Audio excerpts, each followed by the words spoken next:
Et bah, on a échangé avec cette personne, mais très peu, parce que comme je vous dis, à l'époque, l'anglais, c'était pas ça. Et puis, on a repris nos vies, on a vécu des moments exceptionnels. Bon, on a très peu dormi parce que c'est assez festif. En tout cas, en 2015, c'était assez festif dans les campements des commissaires. Parce que oui, ils campent hein, au milieu de là où ils sont. Mais l'ambiance est dingue. On en avait profité pour se balader au village. Enfin, c'était une tuerie dans Arnage même, avec tous les défilés, les rassemblements de voitures. C'est assez hallucinant quand on est passionné auto de se retrouver dans une ville où toute la ville tourne autour de ça, où toutes les villes autour tournent autour de ça. Enfin bref. Et il se trouve que quelques années après, j'ai appris que cette personne, à la suite d'une campagne de vaccination, est décédée. On n'ira pas dans les débats là-dessus, on s'en fout. C'est pas le sujet de la vidéo. Mais récemment, j'ai vu une vidéo de Romain Monti qui fait un reportage sur les commissaires.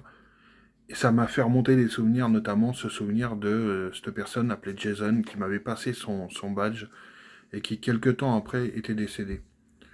Du coup, moi, le badge, je l'ai toujours. Et il était suspendu tantôt chez moi, tantôt au garage en guise de déco. Et je me suis dit, mais ce badge, en vrai, ça peut me permettre deux choses. L'occasion de vous faire une vidéo et vous partager cette histoire. Et puis, il faut savoir que là, au moment où je vous parle, j'ai mis des messages sur un groupe des 24 heures du Mans sur Facebook pour essayer de retrouver les proches.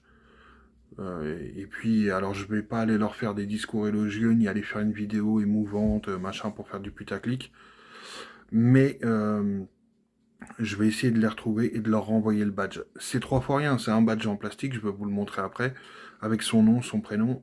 Mais quelque part, au moins sa famille saura que ce mec-là a fait ce geste de bonté pour permettre à deux passionnés de pouvoir avoir accès à la piste en vrai, de plus être derrière l'écran et d'être là en vrai.